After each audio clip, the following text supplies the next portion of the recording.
as well. This is our final seminar for the term, an out of cycle final. We had the opportunity, so we thought that we would take it to have Lisa present to us. So Lisa is a professor in the School of Educational Psychology and Counselling at Monash University, which is ranked first in education in Australia. She's an editorial board member of the Journal of Early Childhood Literacy, and she sits on the board of Early Childhood Australia. In 2024, she was inducted as a member of the Order of Australia for her research in early childhood digital literacy and service to tertiary education. She was a founding member of the Australian Research Council's Centre of Excellence for the Digital Child, but she's also led several other large grant-funded projects too, related to early childhood, to children's literate practices, to adult-child interactions, to children's museums, and threading through all of this is play. She's a current Australian Research Council Future Fellow, the only one awarded nationally in education in her year, and she'll be sharing with us today some first glimpse insights into this work and what it's revealing. Thanks, Lisa. I'm really fortunate to be able to focus on play and thinking around what play means in the lives of children and their adults. And I think from my perspective, having spent the last 23 years at the University of Wollongong, has been really fortunate in terms of getting to meet people like Stephen, working alongside Stephen for the last 15 years, but also thinking around ways that we can make really strong connections between our research work and the communities that we serve. So there's two things that I wanted to identify with that. One is Early Start, and IRM has had a long history with Early Start as well at UOW, but what we were able to do with Early Start is to actually build a children's museum on campus and also have the expertise of around 60 different researchers at its peak, feeding into the opportunities that were available within the discovery space. So a really nice example of research translation where things that were on the floor were directly informed by the research that was happening amongst the Early Start researchers. What was really interesting about that was our capacity to serve community. So at Early Start and in the discovery space, we would have between 2,000 to 3,000 children and families visit us every week. So that then gave us a lot of opportunity to think about who was coming, what they wanted and what they expected to see on a university campus. Alongside that, partway through the life of Early Start, we were fortunate to also become known for the ARC Centre of Excellence for the Digital Child. And Stephen and I both worked in the educated child space, where we really thought about ways that we could help digital technologies in the lives of children and their adults. And as part of that, we were able to set up a children's technology play space, which was another experience to the discovery space in the museum there, but a focus on technology. So I bring those things together to think about how it is that we then focus on play. And one of the things that I was really mindful of was that we've got an epidemic of loneliness that's happening as well. And lots of people that came into the discovery space during that time, they came to be part of something, to be part of the community. So peak groups that we were attracting to the discovery space were dads and their children, but also grandparents and their children, lots of mums and children as well. And sometimes it was enough just to be alongside each other, but we could see that there was a real desperate need for social connections amongst that. And you can see here that post the COVID-19 pandemic, alongside increasing urbanisation, rapid technology changes, and ongoing social complexities, we've really got a challenge on our hands, thinking around how it is that we can make those connections for people in the community. So if we think about this is not just a phenomenon for any one generation. It's something that is affecting children, it's affecting the parents, and it's affecting the older people as well. So if we think about that, then we really need to focus on it some more. And this is a global trend as well. So if we think about ways that it's represented internationally, we can see that there's some snapshots here affecting 1 in 6 people globally and linked with 100 deaths per hour. So this is quite a significant problem.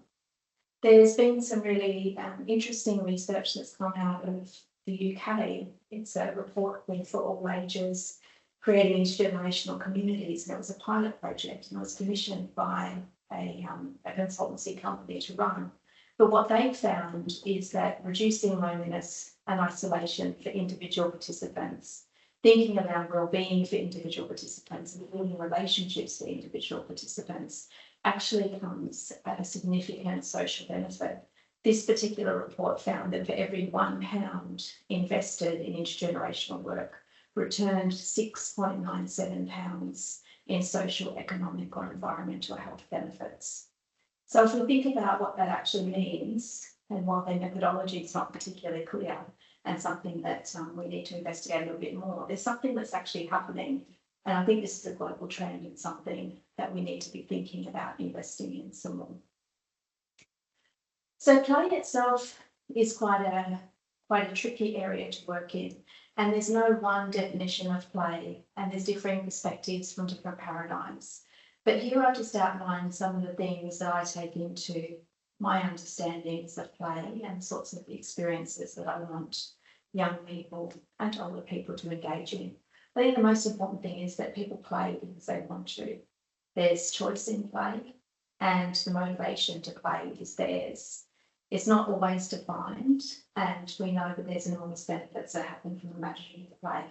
And certainly in my theoretical training, I draw from the perspective that children are operating at their highest cognitive capacity when they're really giving us insights into what it is that they understand and see about the world. But it's also enjoyable, and it's a form of leisure that offers so many benefits to wellbeing and to learning. So imagine if we could then think about what that means across the generations. So I talk about intergenerational in the work that I'm presenting here, and I think the emphasis that I want to take is that that's a focus on more than one generation. And in the work that I'm going to share with you and the data that I'm going to share, I'm really looking at intergenerational clusters. So thinking about the child, the adult, and an older adult, and the connections that exist between and among those. So taking those understandings of play and then thinking about the focus on intergenerational and acknowledging the priority to intergenerational programs across community, what does this actually look like? So here I've just done a search, a Google image search, looking at intergenerational play. There's some interesting things, and as you're scanning the images, perhaps you're noticing some things. Some of the key things that I notice are the focus on grandparent and child, thinking about parks and outside play spaces. There seems to be some feelings of joy across the images, a focus on outdoor activities. But I ask myself what's really missing. In Australia in 2022, our Australian Broadcasting Corporation did a social experiment called Old People's Home for 4-year-olds. And it brought the power of playful encounters between young and old to the attention of many Australians. More than 1.9 million Australians watched and became quite obsessed with this particular program. But it left me with some questions. The scenarios themselves were heavily orchestrated. So they created auditions and made selections around the young people that were included, the older people that were included, and the experts that were included. So there was significant casting to find the right people for this particular program. I wondered how transferable that was to reality. There were insights into the benefits, but we didn't actually see exactly what those were. We had some really nice moments and some really great feelings that came from it. And I wanted to know how we could actually objectively talk about what was going on. And the middle generation was silent, so it was children and the nursing home. The nature of the activities were very child-focused and an emphasis on movement. And at the same time this was happening and we were involved in the early starts discovery space, we became inundated with questions. We had lots of young people there. We had older people coming as well. People were contacting us wanting to know whether they could bring their older people to the discovery space to see the children, whether or not some of our children could go and visit the older people. I was also being asked to review lots of different programs at the time, lots of intergenerational programs that were happening. I became an expert at seated Zumba when I visited the programs in nursing homes. and got to do lots of colouring in. But again, the real focus was on child-centred activities that were happening in these intergenerational programs. So I started a partnership grant in collaboration with a retirement trust within the Illawarra area in Australia, and also a playgroup association. That's where playgroups for all ages came from, and worked with a movement specialist, an art therapist, and an early childhood pedagogue to think about ways that we could make experiences that were potentially a little bit more meaningful across the generations. And across all of these moments, I saw glimmers of the magic of intergenerational play, but there wasn't sustained opportunity and benefit coming from that. So then turning to the literature and having a look at what's actually going on, it was really clear that intergenerational play required theorising beyond what currently exists. So there wasn't really any research into the enabling conditions and constructs for intergenerational play. There was no real evidence of the specific benefits for each of the generations, older, middle and younger. There was probably more for older, but very little for the others. Across the research literature, there was conversations on opportunities for connection, there was representation around possibilities for learning, and there was some suggestion of potential outcomes. But there wasn't really an analysis, a robust analysis of the core characteristics, and our understandings became unclear. So we found also that across the archive, intergenerational work is very monocultural. It focused mostly on the older people, but yet the experiences offered were very childlike in action. So the intergenerational activities themselves seemingly had a loose connection to play.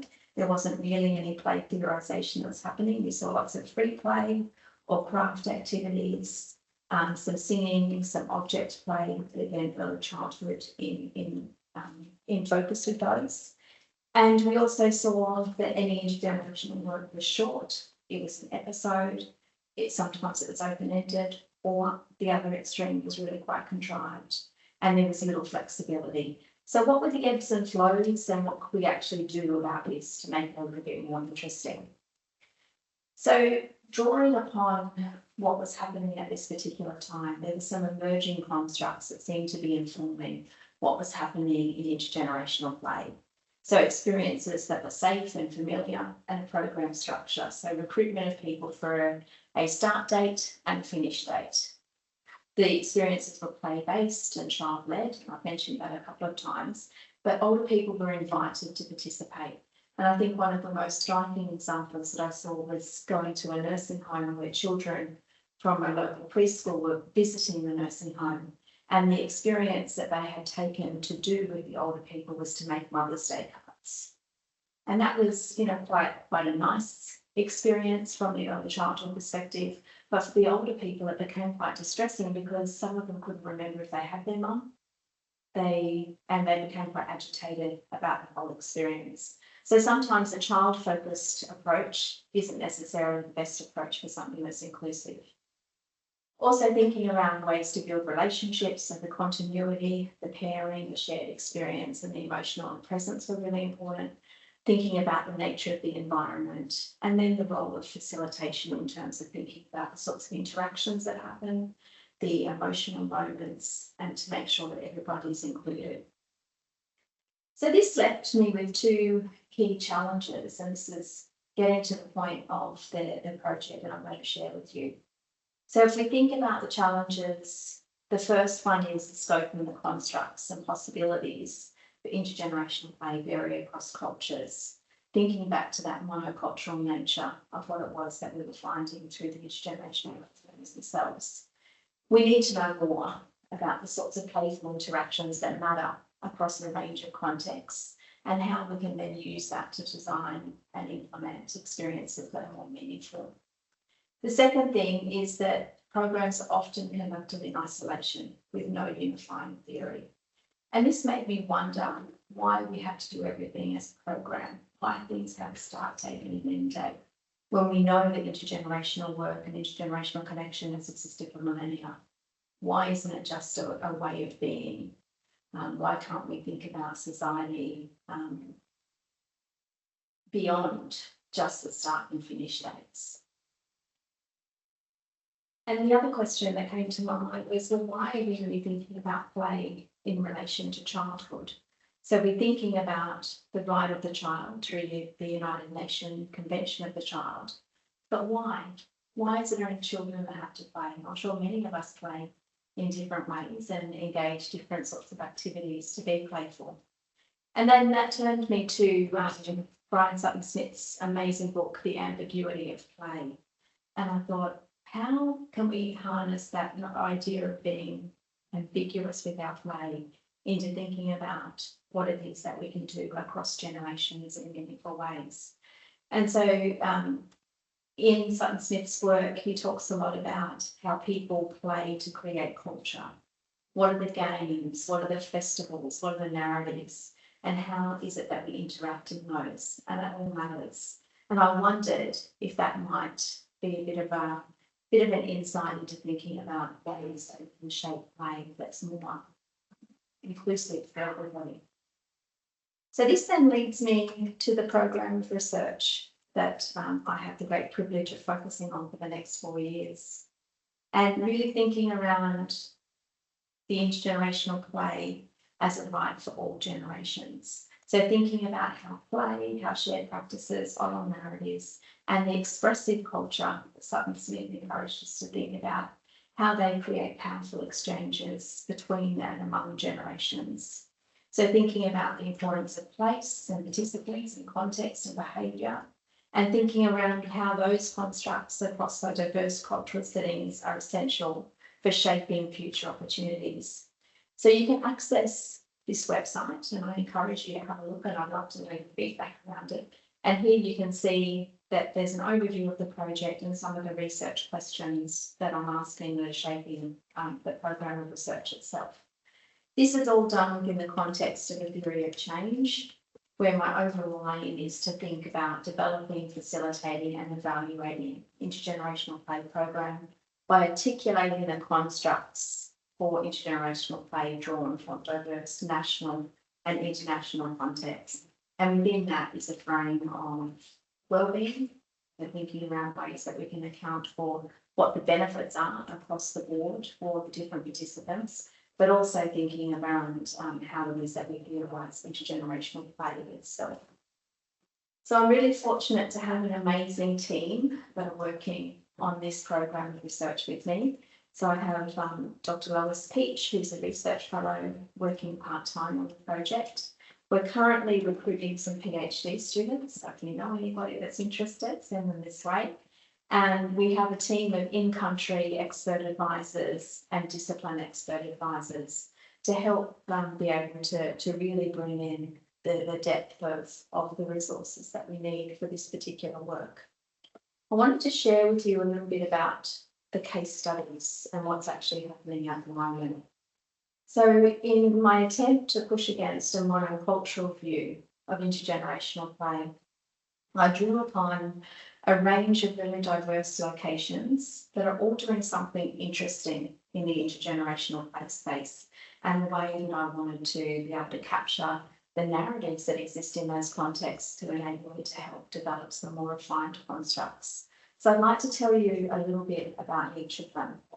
So within Australia, I'm working primarily with Australian Aboriginal community, and this particular community are on the southeast coast of New South Wales. There's 4 different groups that are represented in that one country area. So I'm working with Wadi, and Darrell people in the most. And we've been doing some work around thinking ways that we can bring cultural knowledge into the hands of people, intergenerational clusters, through play experiences. If I make my way around, I'll stop and chat about South Korea, the Republic of Korea. We have a case study that's happening there in Seoul. And the reason that we're in Korea is because it's a population at risk of extinction, because the birth rate is so low. And the government have made lots of really great initiatives to encourage families to have more children. And in the Republic of Korea, grandparents are paid to look after grandchildren as a way to support families to work, acknowledging the importance of having 2 incomes, and the long work hours that happen in amongst Korean families. And there's lots of supports there, so purpose-built children's cafes that are all themed, and you can go and play, and you can do everything from the day spa to play in the flower, if that's what you would like to do, but to be able to support families. If we keep moving around, I'll talk to you about Arusha, Tanzania. So Arusha is a rural area of Tanzania. It's a place where I've had a long association with an NGO that works in that space, primarily focused on education and public health. And within that, they're working on access to school, particularly for girls, and encouraging girls to stay at school. From an intergenerational perspective, Tanzania is particularly interesting for this project because the women, the mothers, are often left as the anchors in communities and villages while men go and find work. And the women are left with tribal responsibilities and significant care requirements for both children and older people in the community. And of course, they're doing that under extreme poverty. If we go to St John's at Newfoundland, which is a part of Canada, it's a pretty amazing part of Canada. The arts are really strong in this particular area. I don't know if you've seen the musical Come From Away, but it's very much like that. And the part of St John's that I'm working with is 5 generations deep of Irish expats. So there's a really strong sense of family, strong sense of Christianity, strong sense of community. And it was the first place that actually recognised Intergenerational Day. And the arts are particularly powerful in that particular context. If we keep going around, we'll have a look at the United Arab Emirates, and I'm working on case studies there in Dubai. And Dubai is fascinating because it's 85% expat community. So the opposite of what's happening in the Republic of Korea, where there's an absence of the older generation. So the nature of the expat community is that families often meet in Dubai, and those families then have children, and then they're managing 2 different countries as well as the demands of work. Within Dubai itself, because of the expat community, there's 32 school curriculums in operation. So that means that there's things like holidays not matching up, school terms not matching up, and not connecting with the work requirements of families. So what that means then for children in that context is that they're often sent to home countries every second year, sharing it amongst the family and for extended periods of time. And that's based on relationships that are founded through virtual connections in the most, and we'll talk about that. And then the last case study that we set up is in Helsinki in Finland. And this is really interesting. Lots of social policy work happening where people can get cheaper housing if they live with an older person and offer some sort of social connection with that older person. And then, of course, the forest focus in those particular locations is particularly interesting as well. So to date, we've had all of the expert advisors have been interviewed, and they've springboarded into other people within those communities that we need to talk with. And then we've also done interviews with discipline experts in a whole range of different areas, including gerontology, early childhood specialists, play experts, memory, wellbeing, theory building, cultural theory and philosophy, to try and get at it from as many different perspectives as we can. And then we've also been running focus groups with those with lived experiences, so grandparents, children and parents. And so far we've done those in Australia, Korea and Dubai, and there's many more to come. So if we think about some assumptions that I'm going into this work with, there's certainly a sociological trend. So thinking around the increased mobility, the smaller family units, age-segregated institutions, urbanisation and digitalisation, they're all coming into effect here. So they've all led to some unintentional designed environments where opportunities for generations to mix are less common. And I'm sure you see that in your own day-to-day environments where a particular space, is it created for adults, is it created for children, is it created for older people or for younger adults? So those are things that we're thinking about as well. So this positions intergenerational play then as a response to a structural shift, not just a nice idea.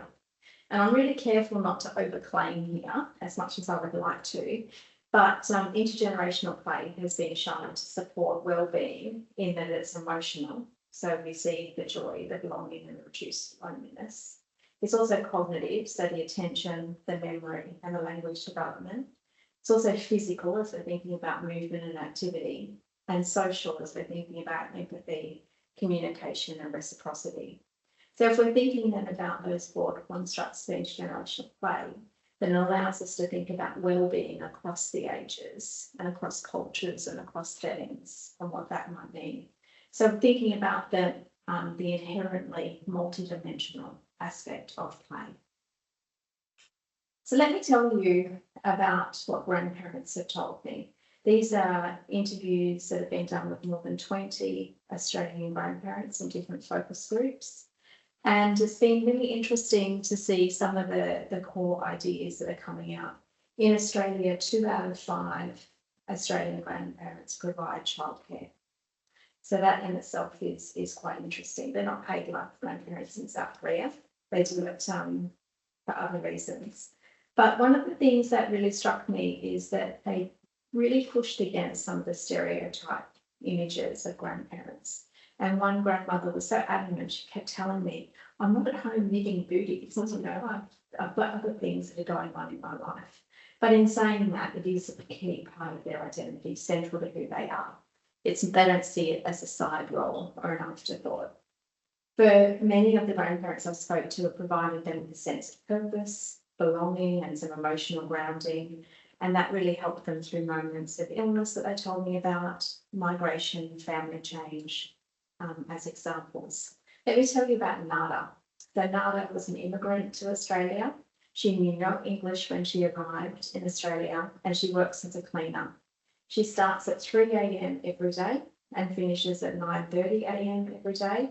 And then she spends her whole day providing care to her grandchildren. She has 8 grandchildren, and over the course of the week, she looks after each of them at least once. And she keeps, in the interview, she kept telling me, I just love them so much, I never get to it. So that's a really powerful example around her identity as a grandparent. One of the other things that came out was the importance of care flowing in both ways. So grandparents offer practical, emotional and cultural care within the family structures, but they also provide comfort and affection and a sense of meaning. So it was very much reciprocal and not one directional at all. Let me tell you about Faye. So she had terrible difficulties and challenges with her daughter when she was a teenager, and that improved significantly when her daughter became a mother.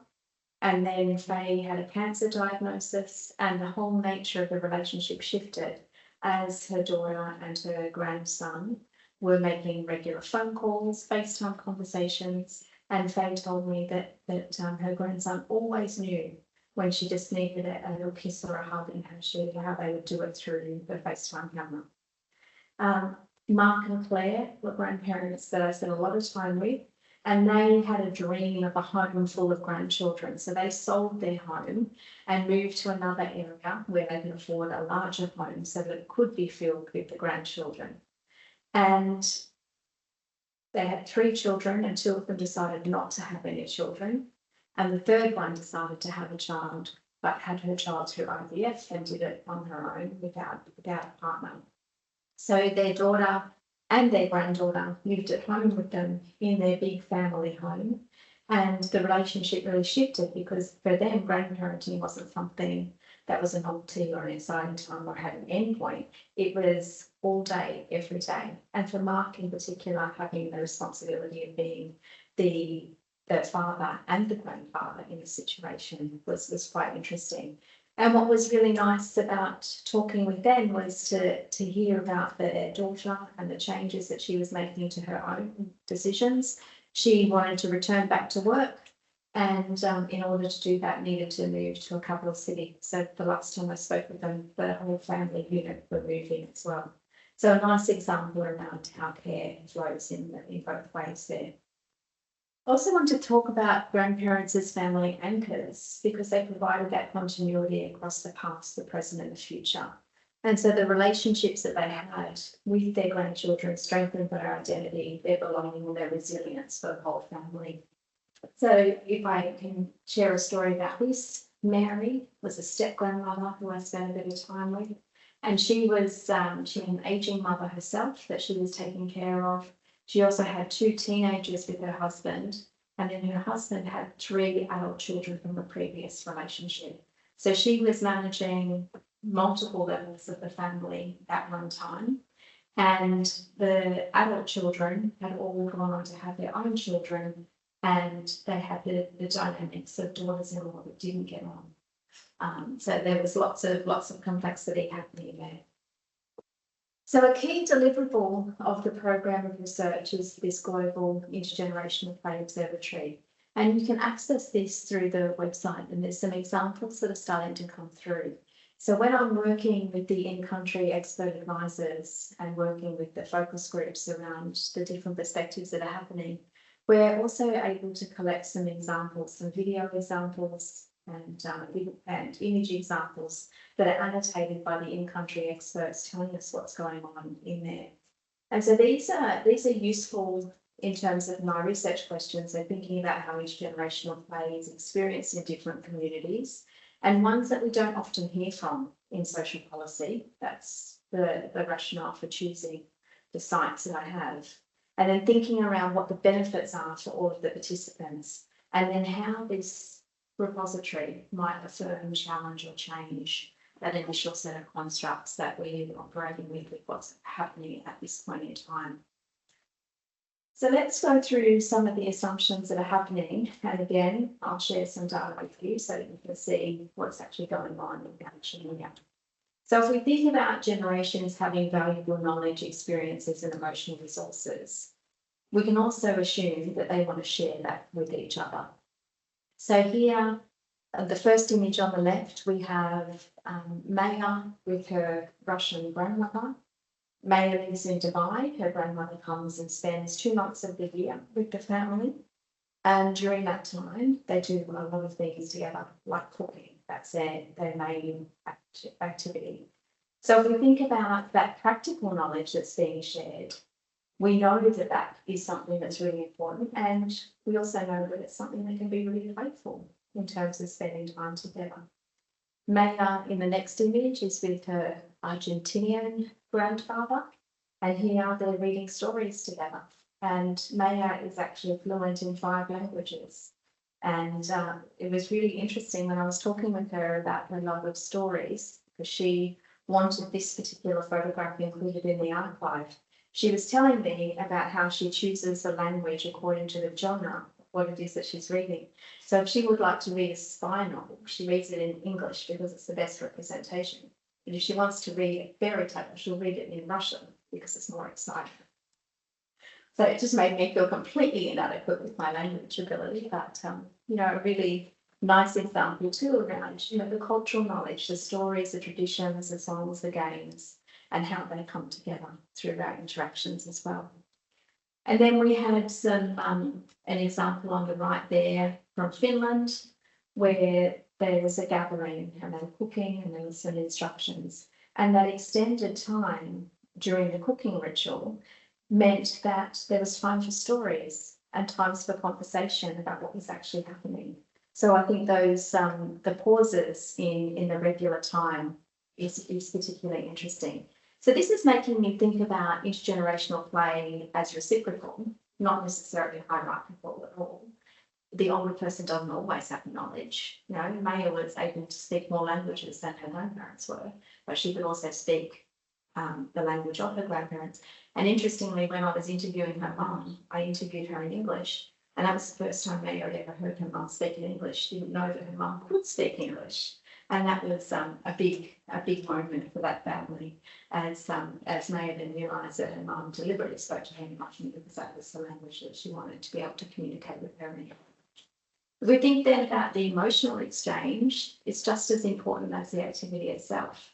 So we're seeing lots of emotional resources that are coming in, the joy, the care, the patience, and that's really central to the experience. which then takes us to the embodied, the relational and the culturally situated nature of the knowledge. So it's not just about learning skills, it's not just about learning that recipe, but it's about remembering, and it's about being, it's about imagining what might come next.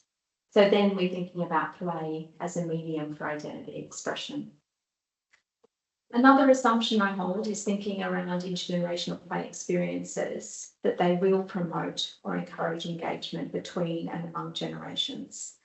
And I've got some examples here from the archive, which is starting to show a grounded practice-based picture of how engagement actually happens between and among the generations. Not just what we think should happen, but what the participants actually show and say through their interactions, their reflections, and their annotations that they're offering. So I'm seeing that play lowers barriers and creates an immediate shared purpose. I love this little video. Here we see Maya with her Russian grandfather. She's singing and his job is to dance. And I love the sense of movement and the sense of joy and the performative nature, and how Maya's really encouraging him just to keep going and keep making those moves. So the environment itself is really important. So they're outside, they're enjoying some sunshine, and Maya is with her Argentinian grandmother in the middle images, and we can see that the importance of nature for those conversations and the ability to move our bodies and go in and out of experiences under tree branches, to pose in different ways, certainly has that real connection and the joy. So we're thinking around the environment and the opportunities that it shapes, and the connection to nature being so important. We're also thinking around the invitation through play to share knowledge and identity. And so we're seeing lots of examples across the repository already around sharing memories, skills and stories, but also children sharing their imaginative worlds and the rules and the creative ideas. So in South Korea, I shared before that grandparents are able to look after the grandchildren, are paid to do that. They have to do courses to get the payments as well. So there's an educative component around what's happening there. The children's play cafes are important. The inclusion of playgrounds in apartment buildings also happens, and time to go together to places to cook and to be active. We found in the focus groups that we ran with a number of grandparents that they felt real comfort in knowing that other grandparents were doing the same sorts of things as them, having the knowing looks across the park, the shared conversation at the playground, all became really important. But there was some tension in terms of balancing that then with what it meant to be working for their child. Because they were paid to look after the children, there was a sense of responsibility that they were doing what it was that the family wanted them to do. And there were some significant parental duties that they were undertaking as grandparents, but not underneath their own rules, underneath someone else's rules. And an example that really stands out to me about this is that the mother and father were really concerned about screen time for their child, and they didn't want their young child to have access to too much screen time. So by way of dealing with that, the father actually went to the grandparents' house, his parents' house, and physically removed the television so it wasn't able to be watched when the child was there. And when the grandparents were sharing this with me, I said, "How did that make you feel?" And they said, "Well, I'm being paid to do it, it's their rules." And I was like, "Well, that's interesting." So if we think about another assumption, play experiences that bring generations together in purposeful shared activities are more positive. So across the repository, the strongest engagement seems to happen when children and older adults make something together, where they're both contributing their ideas, when the outcome's not predetermined. So there's some examples including building or crafting or storytelling, drawing, inventing games, cooking together, which we've talked a bit about, but that mutual respect. So I think what's really important coming from this is the need for co-creation. And it's the co-creation that dissolves the hierarchy. So each generation becomes a collaborator, not a helper or a recipient. One of the things I didn't tell you about Mary's family before is one of the adult children is actually serving a prison sentence at the moment. So for her, one of the challenges that she was facing in terms of that intergenerational connection was to maintain a relationship with her stepson in prison, maintain a relationship with his estranged partner, and also a relationship with the children that were involved there. And her way of solving that was through making, where when they did the supervised prison visits, there was something that they would make together. And she was quite a leader in thinking around things that she could take in that would be safe and be allowed to go into the prison environment. The first image there on the left is from Tanzania, and here you can see a gathering of community members. And in this particular component of the archive, we're seeing that schools are a really important place for gathering, and potentially that's the focus that we've had with the community in getting girls to go to school in particular. But what we do see in this particular location is women of all ages coming together to prepare food and to cook for the whole school community. The first time I visited, I was asked if I liked chicken, and I didn't really know how to respond, and I said yes. And then I saw a child chasing a chicken around the yard, potentially the freshest chicken I've ever had, but I've since learned to say I'm vegetarian. But the ability to pull the ingredients and the time that they take to prepare, to grate, to cut, to sort through the grains is a time for conversation and for storytelling as well. So the time then to cook enables them to teach specific skills to others around them, what to look for in the fire, the order of the spices to go in, the time things need to simmer, and then the ritual of shared eating. Everybody's included, and we can see that happening in the picture there. So food from preparation to eating is a real time of care. We think around the shared worlds that we can create through what it is that we engage with. So we're thinking here at this middle image where a grandmother and child are spending some time at the art gallery, looking at what it is that they can see. They're taking time out together, thinking about what they see, making connections between them among the shared ideas, so an opportunity for conversation. And then also thinking around ideas around play slows the pace and creates space for connection. And I've just got a little cartoon image there of a child having a Zoom conversation with somebody. And I think what's particularly interesting about this is his family that I spent some time with in Dubai. I remember I talked to you about the challenges of having grandparents away, physically away. So in this particular family, they have some help to do the school pickup, and then the help goes on to do some domestic duties in home. So while physically there's an adult in the space, there's no expectation that that person actually interacts with the child other than being in the space with them. But every afternoon, and this has happened for many years, this daughter, this young girl, actually Zooms with her grandmother in India. And they spend an hour connected virtually every single day. And during that time, they have conversations, they eat together, they talk about what's going on, they have games that they play alongside each other through the virtual connection, they share stories. And then the thing that